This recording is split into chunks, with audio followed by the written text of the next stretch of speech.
up, everybody? Brian Engelman, 2016 Conscious Life Expo. Pleased to once again be joined by Miss Laura Eisenhower. Good to be with you again, Brian. Yes, good to be with you again as well. So, you've had a busy day, panel discussions, lectures, and you even gave me an astrological reading. Tell us, what did you learn from my chart? Because it's very interesting to me, and I'm new to this, kind of new to this. Yeah, well, this is an individual that has opened himself up to the deepest afflictions and wounds of humanity, to the point where he personalized it enough to know exactly what to bring in order to transmute it and heal it. And that's, I don't know how else we can actually create change unless we experience it on a personal level, but not a lot of souls are willing to take it on in that way. There's a lot of indications that there's been a lot of past lives where there's been sabotage, which I think many of us has experienced. But in this particular lifetime, there's no way that that can persist without feeling some sort of energetic response to activate and create divine justice. And even though it might involve a bit of divine rage, it's completely justified in order to put people in their place, while also holding the compassion and having the willingness to have a voice in order to inform humanity about the truth, which offers a great education, you know, for all individuals that might not realize that the things that they're struggling with most is wrapped up in a sort of action plan and healing process that somebody like him has a deep connection with. And that's what happens when we take on the deepest wounds and we personalize them. Because our need to heal becomes a resource for others to break away from acting things out or having their head in the sand. So I honor you as a being, and I'm grateful that I got to look at your chart. So you're grateful you got to look at my chart. I'm grateful that you read my chart. Thank you very much. And I think I want to use divine rage, divine justice. I can see it on a t-shirt. I could see that in something. Divine rage, divine justice. I like that phrase. So, something we were talking about, you're on our radio show, what, like a month ago? Early January, maybe. A month and a half. And something kind of came up and moved right along, because we had a lot to say, we always do. We talked about artificial intelligence. It's a topic that covers every piece of technology, it covers every piece of religion and spirit and soul, and it's an all-encompassing topic. I had some people say, Brian, why didn't you follow up on the AI thing? I wanted to hear more. And I said, you know why? Because we would have went off on another 2-hour tangent and never got to any of the other stuff. So while we don't have 2 hours now, we are in person, which we weren't last time. So artificial intelligence. I don't even know where to begin asking you, what do we need to know about it? So I'm going to hand it to you and say, AI, good or bad? Question mark. Well, I don't like to, you know, have a duality response where something's good or bad. I think it's an opportunity for us to recognize, just like when we have unwellness in our system, and you're a good example of this. So again, based on the chart that I saw, is you take the things that you recognize as being imbalanced and afflicted in humanity, and your sensitivity to it brings in a solution. So if we're up against something like artificial intelligence, and we look at it as a negative, the negative can become a positive because it forces us to expand into a place of wisdom and the opportunity to understand the true relationship between the right and left brain, the balance of spirituality and technology. Transhumanism bypasses spiritual growth.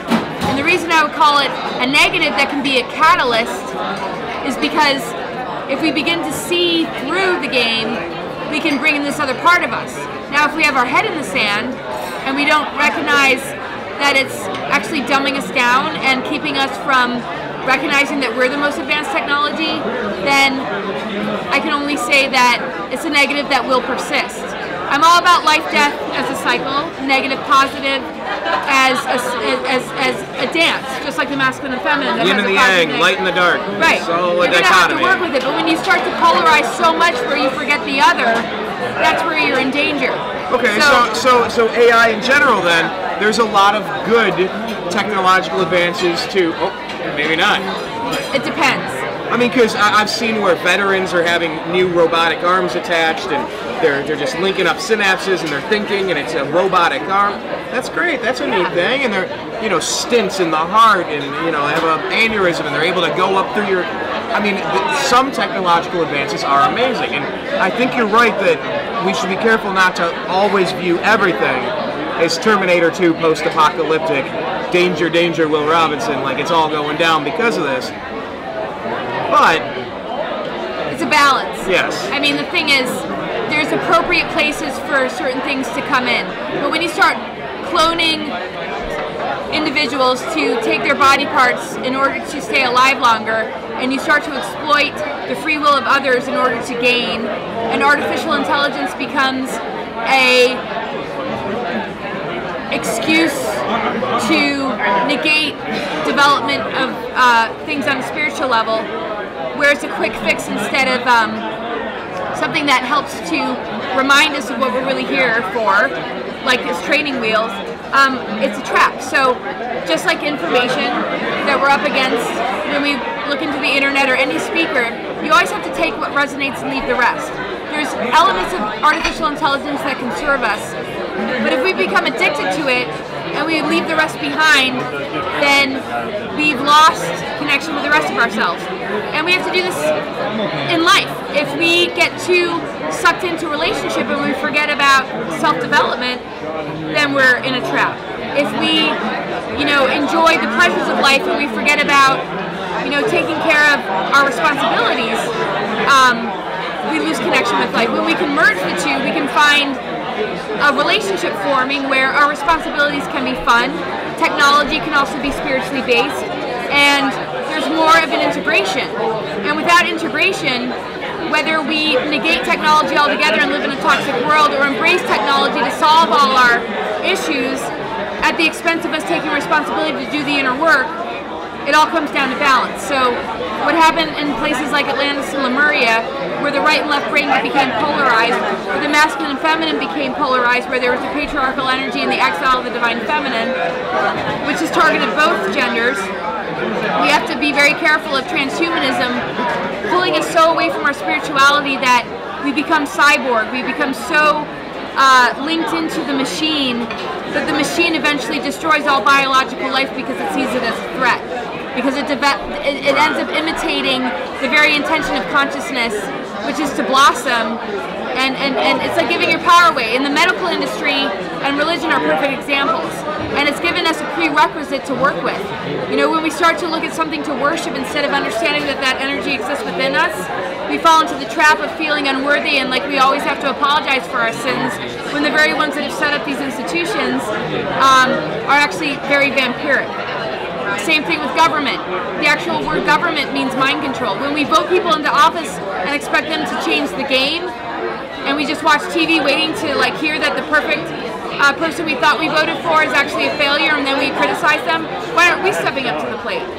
It's the same thing with our immune system. If we're compromised and we expect ourselves to just heal, and we don't change our lifestyles or our eating habits or our belief systems, it's a co-creation here, and we gotta like incorporate the right and left brain, the masculine and feminine, technology and spirituality.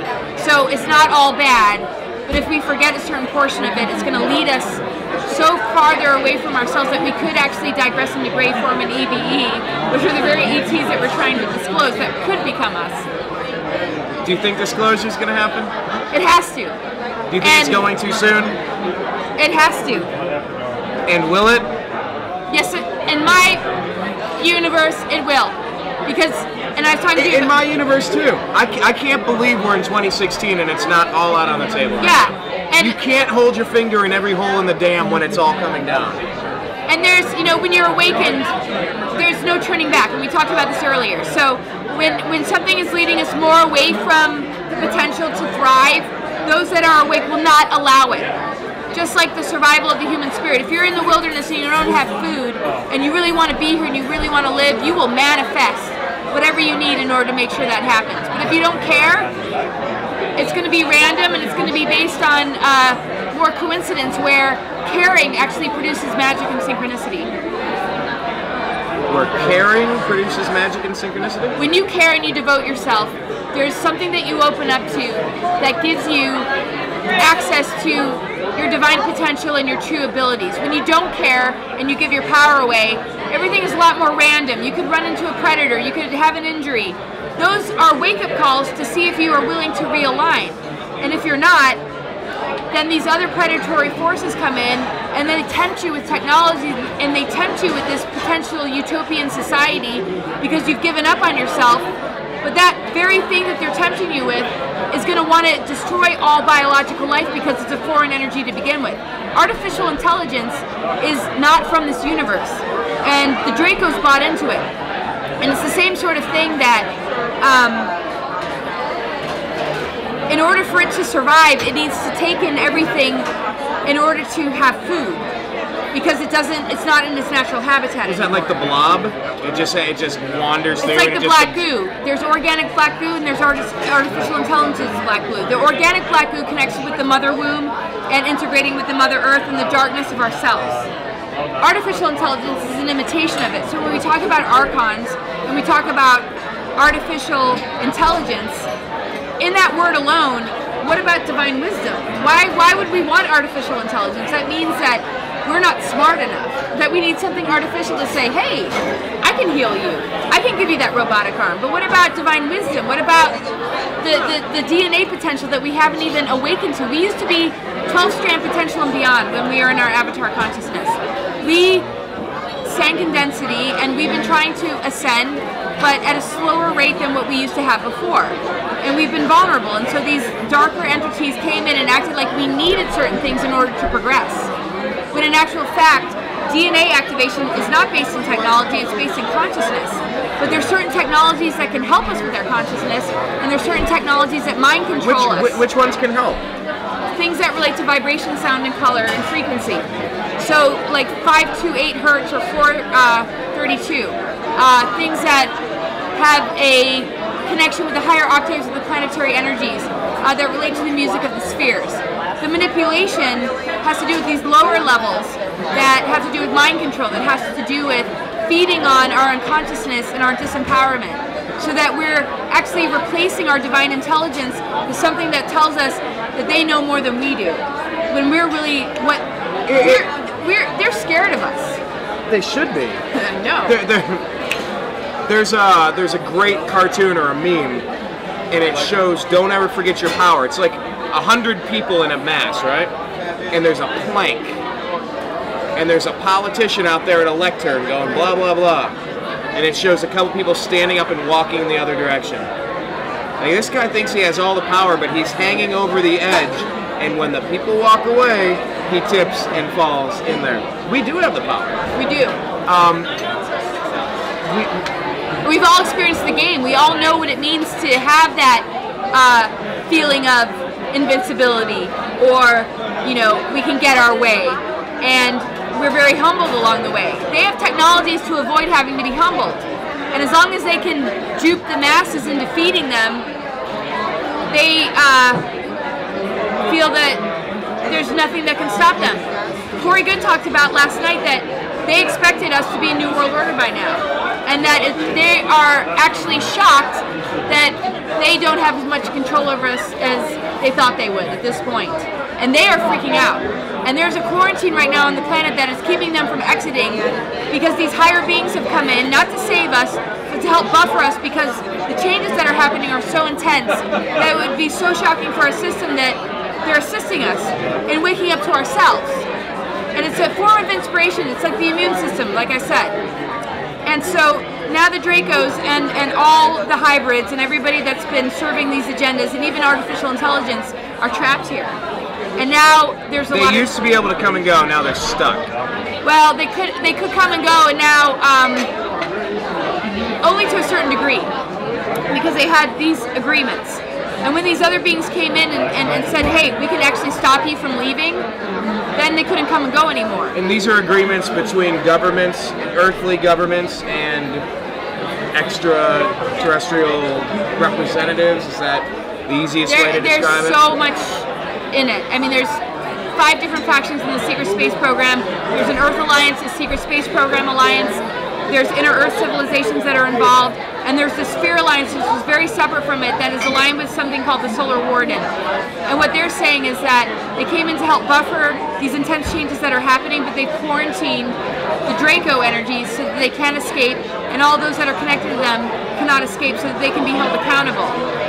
And they could have just left and left us all to be okay, but there's going to possibly be tribunals, and they are so pissed off about it that they're creating huge threats. And those threats come in the form of false flags and false propaganda that they want to infect human consciousness with, so that human consciousness can actually create the very thing so we have to watch out, you know, in the media and in the news, because they have no real power except for to manipulate our free will. And whatever power we decide to give them by buying into certain. Right. So it's not about fighting the system, it's about understanding what do we want to manifest. And we're given all sorts of potentials as far as what we want to align with. They'll give us something, but the truth is that we have the upper hand. And as long as we can remind humanity of that, they are seriously being weakened and starved of feeding on us, and basically the game is over. They thought they would have it by now. How long ago did they think that they were going to have this done? This is like 90s, 80s, 2000. Like what are we? At 2012, I think they thought that it would be a 2012. They figured it was. Well, I would say the whole window period of this stellar activation cycle and this ascension window period, that this would be their new world order, sort of Armageddon timeline of the Mars colonies, the underground bases, and, you know, creating some level of extinction of a huge portion of the human race. They expected things to be so different, and the threats that they have is like a bully trying to threaten something that it's just like, as long as you know that they're nothing compared to what you have, there's no way that they can infiltrate. And even if they did, the powers that are here right now would defeat them. Absolutely. Probably massacre. I mean, they can do a lot of damage on their way out the door. You know, and they will try, and they've done. Nuclear and EMP, and there's so much they can. But I have to remind people that don't fear the death part of it. Just don't let yourself be controlled, because we're moving into our multidimensional bodies, where the veil between life and death is being lifted as we speak. So no matter what they do to annihilate, as long as you're strong in your soul and you're strong in your connection with spirit, you're always going to wake up somewhere. But if you give your power away and you let them get to you, and you allow yourself to be taken in by their, I guess, recruiting efforts to bring you on their side or create a victim consciousness out of the enslavement agenda, you know, you'll have to experience that until your spirit intervenes. But if you can own right now that they cannot touch you at all, and no matter what they throw at you, it's their desperation, then you're gonna, like, with a lot of grace and ease, experience something pretty special in the next coming years. And what are they saying in martial arts? Like, you use somebody's energy against them, so if they take a punch, you just kind of encourage them to continue in their direction, like let them freak out and flail and do their thing, and just deflect it, use it against them. You don't need to exert yourself. Is there a good piece of advice for people to build their defenses against all of the pitfalls that AI is offering and the things that are coming? Or is there some sort of thing that we can do to build up a defense mechanism for some of this stuff? First of all, have boundaries. And when something feels like it's infiltrating, eject it. Say, I don't welcome it. And, you know, it's all about having a mirror. You know, they tried to shoot down the sphere beings that were coming in. And they didn't attack back. They deflected it. And it exploded one of their bases. So when somebody is trying to attack you, and we've all experienced this in our personal lives to some degree, as long as you have something for them to plug into, they're going to get in. But as long as you have a boundary, it bounces off and goes back to the source in which it came from, and it actually becomes an attack upon themselves. So the thing is, we very often carry the burdens of other people's ignorance and mistake. The minute we let it go, the karma or the backlash returns to them. So we can't absorb all the fear. We have to understand that fear means that we haven't woken up to every aspect of who we truly are. Because if we were truly awakened, how could we possibly fear it? Because we have the upper hand. And so everything they're pushing on us because of amnesia, connected to, you know, all these different lifetimes that we take, they start us off really young to lose a sense of what we're truly made of. And they're frightened of us. They want us to be food source. They harvest fear. So when we can start to recognize that fear means that we haven't fully woken up instead of there being something to actually fear, then the energy that we end up waking up to sends back all the assaults, all the toxins, all the infiltrations from thousands of years of history, and they're gone. And the game plan is the transhumanist, to strip away the things about us and make us individual, sovereign, powerful. And that's when disclosure is presented on a very slow level, where they promise technologies that are going to clean up the planet, that are going to restore our health, without giving us the credit to know how to do that for ourselves. It's basically saying we hold the golden ticket and you don't have it, so you better vote for us. Which is what voting for somebody like Hillary and Bush are all about. And Bush got out today. You heard? He ended his campaign. Now if Hillary can just go, she's gone. It'll be beautiful. She is gone. We will not let her get away with it. I'll be so happy when her campaign is over. But you're so right. Wrapping this up here. Governments have even told people you cannot harvest the water that rains on your roof. That's our water. It ain't your damn water. These people want to build their self-importance up, and they want to limit our ability to be self-sustainable, self-reliant, empowered, to the point where they're trying to tell us you cannot catch in a rain barrel the rain which is falling on your damn roof. And that doesn't sound... And it's such a little snapshot of kind of exactly what you were saying. Right, and it's just like having that controlling relationship, whether it's the woman being controlling or the man being controlling. You can't talk to that person. You can't do this. And it's just like, oh yeah, I can. I can break up with you and have true love. Thank you very much. So it's time to divorce ourselves from the system and recognize that when we align with nature, nature has the upper hand. No matter how much they try and control nature, it's just a metaphor to how much they're actually controlling us and how much we're allowing it. The minute we stand our ground, nature will backfire and get those assholes instead of us. I'm looking forward to that. Me too, and it's already happening. And I'm looking forward to our next chat as well. We'll keep this focused and we'll wrap it up here. Tell everybody what you're working on, where they can stay in touch, Laura. I have an online presentation tomorrow for 3 hours. It's at 12 o'clock to 3 through Portal of Ascension. You can check my Facebook page for it. I don't know when this is going to be posted, but I have numerous events happening that you can find out about on my website, cosmicgaiasophia.com. Find me on Facebook, Laura Eisenhower. You're doing Contact in the Desert, right? Yes. Yes. Caught wind of that. That's a new one. Laura, thank you so much for the reading. You're welcome. Thank you for your time. Thank you for being you and for all that you do. And to be continued. Definitely. All right. Okay. Take care, everybody. I gotta go to the bathroom.